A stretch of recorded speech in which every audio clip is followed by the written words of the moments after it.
this is video 7. Alright, so today we are looking at arithmetic, geometric, sequences and series, and everything that goes along with that. Alright, so consider the sequence. Here we have a sequence. We can see it's a sequence because it has commas in between, or you can also see that it's adding by 2 each time, so it is arithmetic. So we call that a common difference of 2. Here, for example, we're seeing that TIAD1, TIAD2, these are all the different terms within the sequence. Here are all the different terms within the sequence, and we can get the next terms by subtracting. So 13 minus 8 gives us 2, and then we can just add 5, and then we can add 5 to it to get 18, and then 18 minus 13 is 5, and then 18 plus 5 gives us 23, and so on.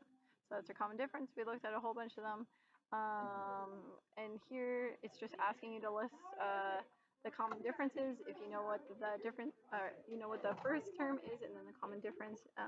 So from there you start with the first term and then subtract 4 every time to get your first 4 terms in the sequence. Alright, and then we have this formula, TN equals a plus n minus 1 times d, where a is the first term, n is the number of terms, d is the common difference, and TN is the general term.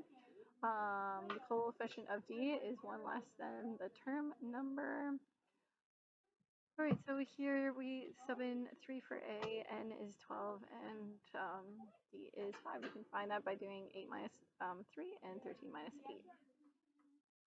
Okay, same for this one, but we're trying to find, it has a value of 35, so 35 would go in for t and n, and you're solving for n here.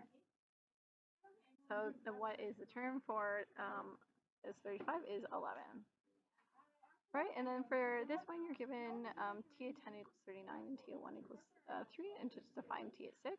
Well, we don't have an a and a d value, and we have to do that by putting them both into 2 different equations, and then using a process of substitution or elimination in order to solve.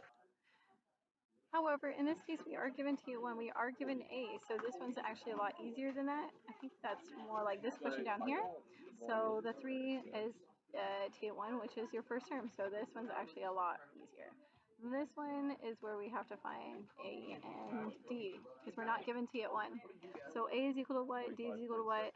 You find both of the equations, where you take 11 and put it in for t at n, and 4 and put it in for n, and 27 in for t at n, and n is 12 over here.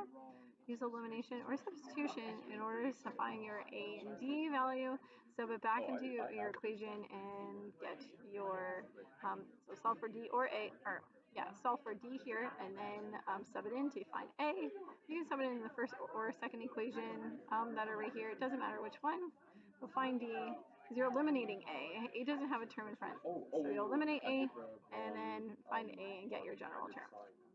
For geometric sequences, it's the same thing, but however, we have an r value now. An r value is the number that multiplies by, and the a is the first term. Alright, so we did a lot of stuff here. Again, if we're looking for the first 4 terms, and you know a, and you know common ratio, so you're going to take 3 and multiply by 2, get that answer, multiply by 2, get that answer, multiply by 2. We have this equation t at n equals a r and n minus 1. You can see on the formula sheet that these formulas are given to you. Similarly to what we've done before, for this question, we have the last term, throw it in for t and n, and you know what the first term is, 256, and you know what r is. So here you're trying to isolate for n, divide by 256, get that answer, and then we're going to take ln on both sides in order to bring down that exponent. So bring the exponent down in front, the ln it, 1/2 cancel out, and we're going to get the number 12.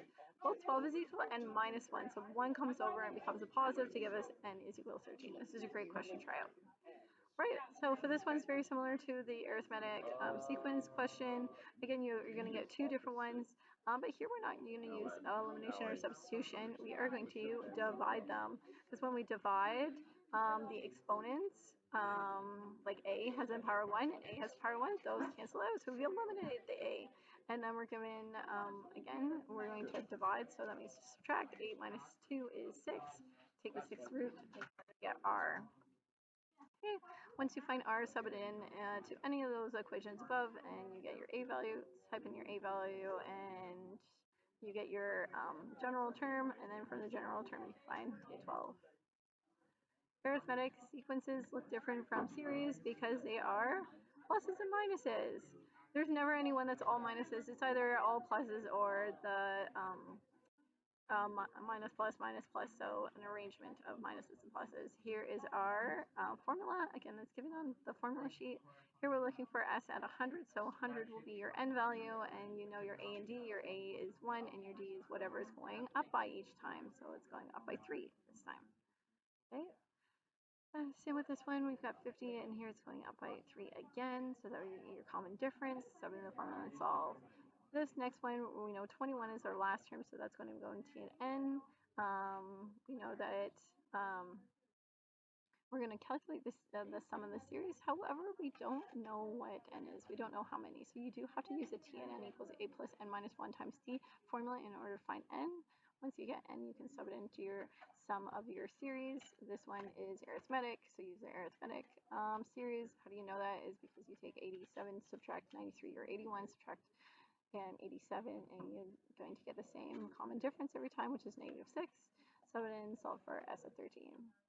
Another great question here. So here, just read it over. You can see that A1 is dollar, D is going up to 25. How many weeks is there? 52 weeks in a year.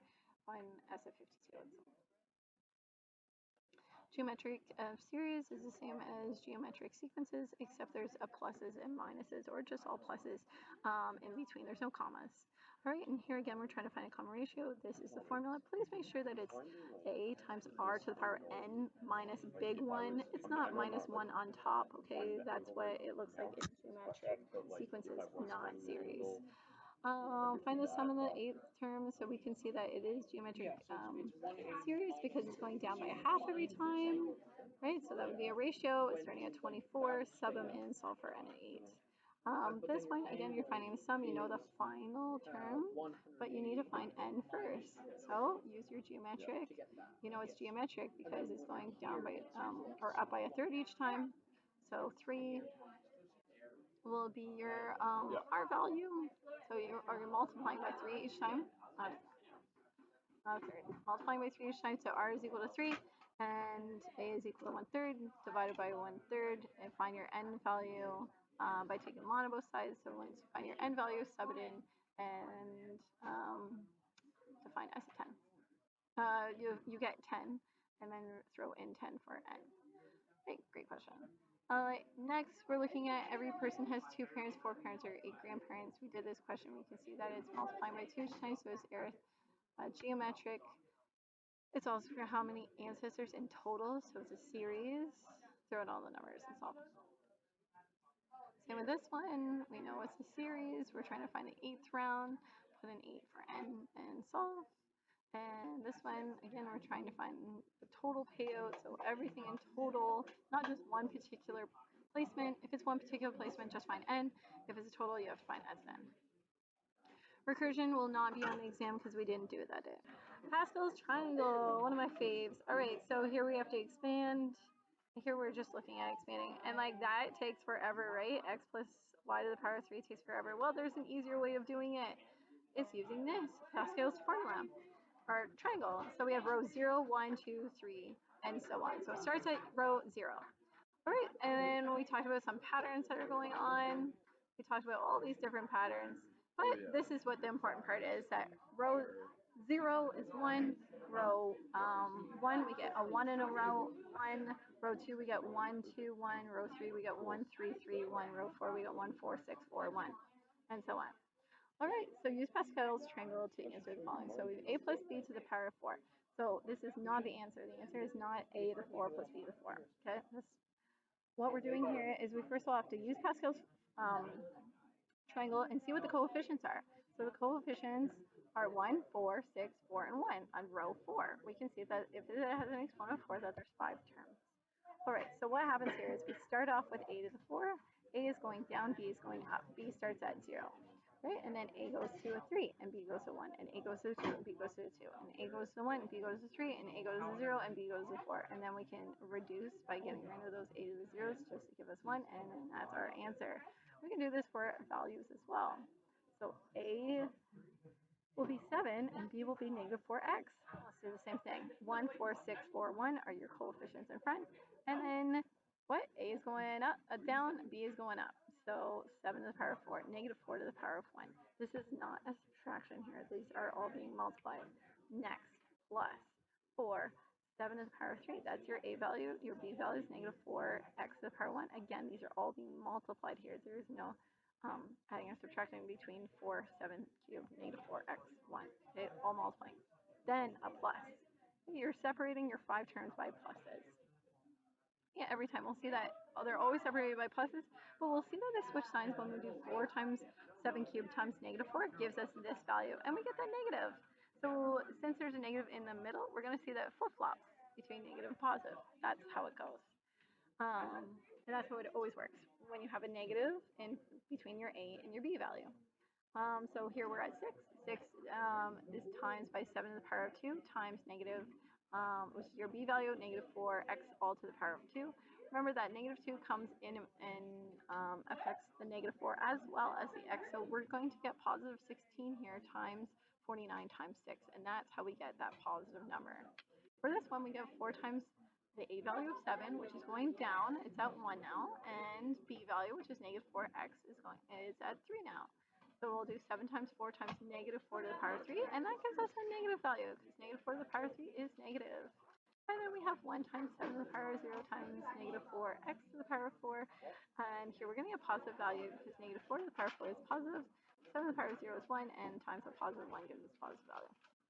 Great. Same for this one. This is our A value. This is our B value, is all negative 2, and then we should always have 7 terms in the end. There's 6 as the exponent. There's only 7 terms in the end. Right, for this last one here, we have A plus B all to the power of n. Here we can see that there's 1, 2, 3, 4, 5, 6, 7, 8. 8 terms, that means an exponent of 7. So shoot, we have a 7 here. The trick with this is look at the first and last term. Who cares about the other ones? Okay, so we take the 7th root of the first, so we take the 7th root of x to the 7, we get 1x. We take the 7th root of 128y to the 7, we get 2y. And that's our A and our B value, pluses in between, because it's all pluses, there's no flip-flop. And that's it. All right, bye.